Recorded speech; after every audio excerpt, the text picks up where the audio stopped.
Hey there, how's it going? Welcome to Dominions 5. My name's Mew, and this time around I'm going to be playing a multiplayer game set in the early age, and I'm going to be playing as Abysia. This video will serve as the intro for this series, and in this video I'll just briefly talk a little bit about the nation, the god that I've made, my bless, my scales, and then I'll also cover some of the game settings as well, including the balance mod that we're using and the map that we'll be playing on. This series will probably follow the Zimogli series, meaning it will be a Monday and Thursday series. So I'll try to get out 2 episodes a week, Mondays and Thursdays, unless something goes wrong. The next video to go up in this series will be turn 1 to 3, so if you just want to see gameplay, wait for that one. This video is just the intro. Just before I start talking about Abysia, I will take a moment to say thank you to my Patreon supporters for their ongoing support of me and the channel. I really appreciate it.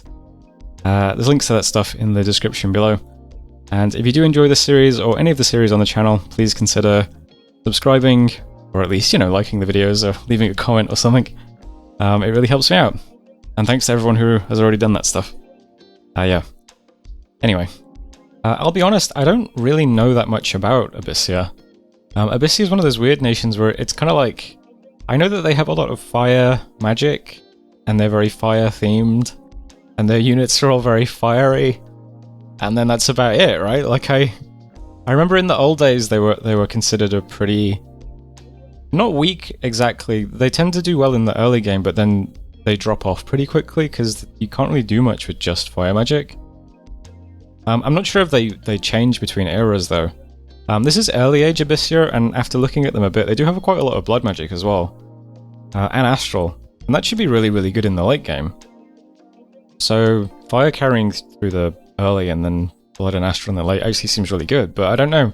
I don't think I've seen an Abysia make much of an impact in any of the games I've been in, and I really don't know much about them. I've never played them or even really looked at the nation before. If you're new to this channel, I tend to just play Dominions pretty blind. I like to just go in and screw around, and I just learn as I go. And yeah, in the case of Abysia, they're like really new to me. Which is funny because they're such an old nation. But yeah, I just never really had any interest in playing them before.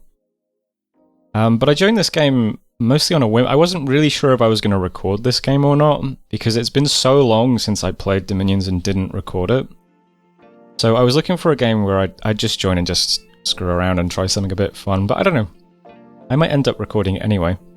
I mean, certainly if you're watching this, then I have recorded it and I have uploaded it, so I guess it's not really worth saying any of that, but I thought I'd just screw around with it. A nation I've ever played before, don't know much about them, but they do have a cool thing, which I saw in their national spells. They get a national version of crossbreeding, which is why I went with the pretender I did. I basically just picked this pretender because they get the big crossbreeding bonus, which applies to the national Abyssian version as well. And some of the Abyssian crossbreeding results are really good, actually. I tried it in a test game, and I was pulling like big, giants out of it and everything. It's pretty sick. So I think I'll aim to, survive sufficiently through the early game that I can get blood going really quickly, and then just have fun with crossbreeding, and then see if we can do something with that. That's my plan. Yeah, other than that, not much really to say about Abysia. I mean, their line troops are pretty strong. They have high protection. They have heat auras. The Sacreds also have like fire shields. Yeah, very heavy infantry, very fire themed. Lots of fire magic, and then astral and blood magic on our mages. Seems cool. I guess we'll see how it goes. There is one big change in the balance mod we're using, which changes salamanders to be way more useful. But I'll talk about that at the end of the video in the mod section of the video. Anyway, this is the sexual tension between us, the Freak Lord. This is the pretender I went with. As I said, mostly just for the crossbreeder bonus though. So Freak Lord comes with nature and blood. This is a JBBM game, so we cannot take him in prison because he's a Dominion 1 pretender, which is a weird change in JBBM. Pretty interesting one. But that's okay. I would have wanted this guy dormant anyway, since I wanted to wake up pretty quickly to do blood stuff. But he comes with blood and nature. Put blood up to 4 for a bless point mostly, and also because, yeah, we need some blood magic to actually use the blood spells. That's fine. Nature up to 6 to get bark skin. When I said that I was thinking of playing Abysia, I saw some other people discussing Abysia, and they seem to suggest that like Barkskin or larger are kind of really, really typical blessers. And I guess Barkskin makes sense because we have so much fire resistance already. It's basically just free protection, right? So, like, yeah, I get it. So, okay, I stuck it up to 6 to do Barkskin. Maybe if we're lucky we can get some nature gems and put up some nature globals too, but that might be pretty hard to get going since we're not going to be able to search for nature sites very quickly.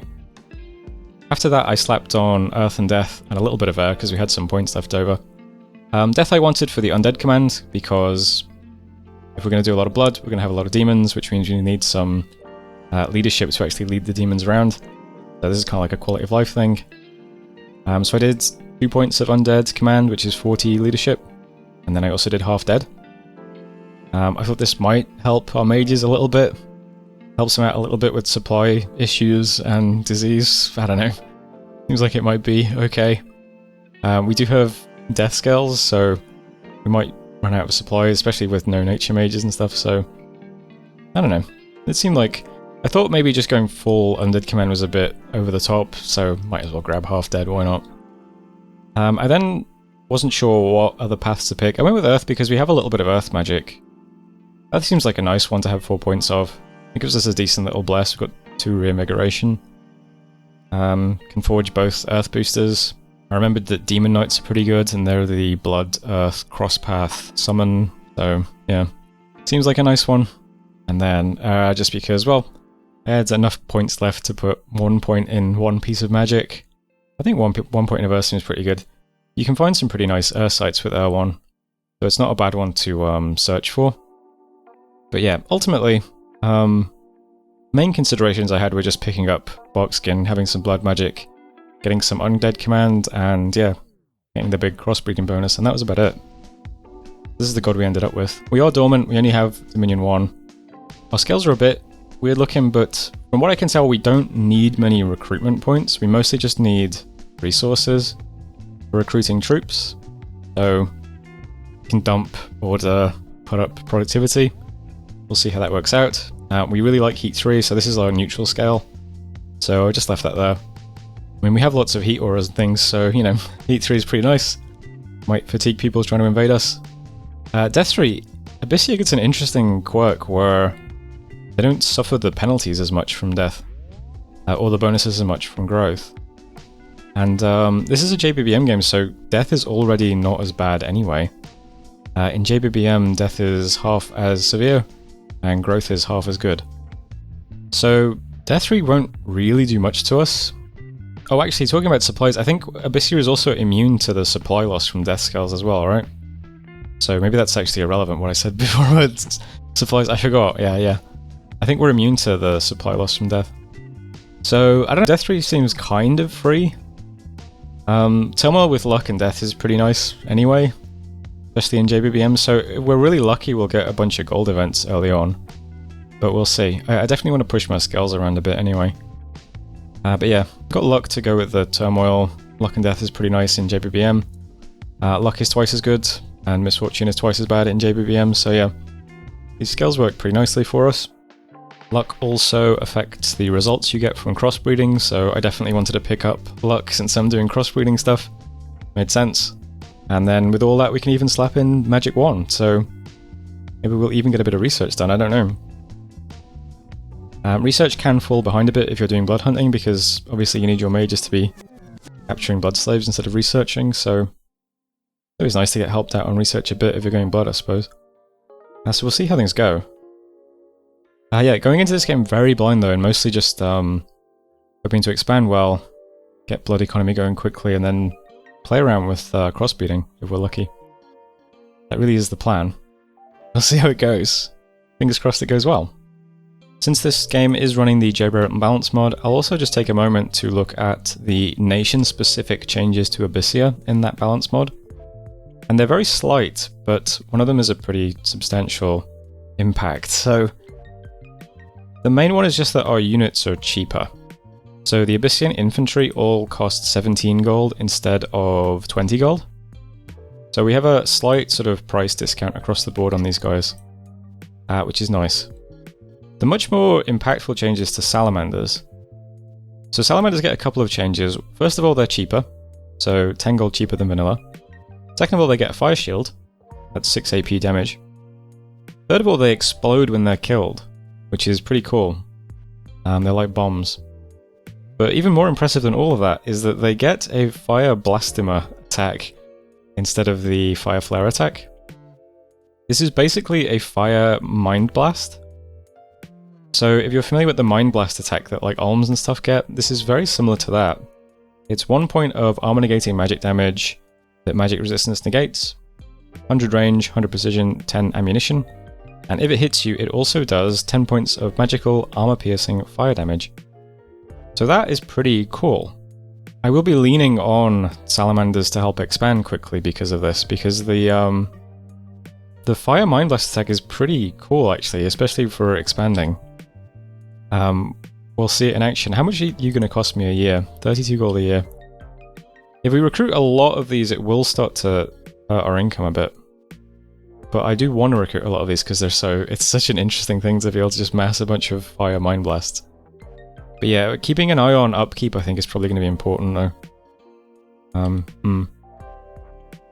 There will probably also be some spell changes that affect Abysia and stuff like that, but the main nation-specific changes are those.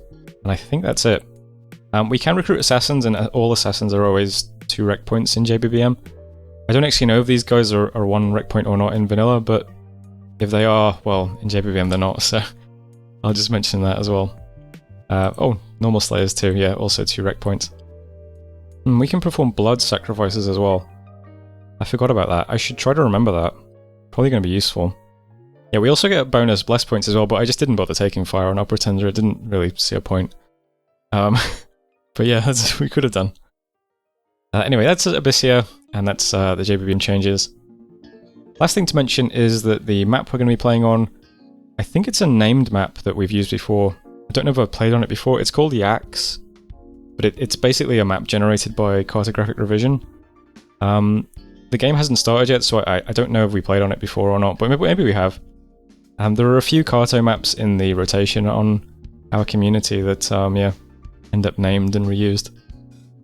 But it's definitely a Carto map, I think, so I'll put a link to Cartographic Revision in the description below if you want to generate similar maps. Cartographic Revision should be getting an update soon, because I've seen Corbo back on the Discord talking about giving it an update to include roads and stuff, which would be nice. And I don't think there's anything else left for me to mention in this video. There's no other mods running other than JBBM. Actually, is this game running snow.dm? Let me just check that. This game is running snow.dm. Oh, okay. So this game is also running snow.dm, which is a mod that just gives every single unit in the game snow movement. So there we go. I will also put a link to snow.dm in the description if you want to check out that mod as well. Snow.dm will mean that some people might be more inclined to take cold scales, which won't be good for us. But I think there's a Jotunheim in this game, so people might be a bit nervous about taking cold for that reason. So who knows? I guess we'll see. That's it from me though. That's the end of this video. Thanks for watching. As I said, the next video going up in this series will be turn 1 to 3. So I look forward to seeing you then. Thanks for watching, and wish me luck, I suppose.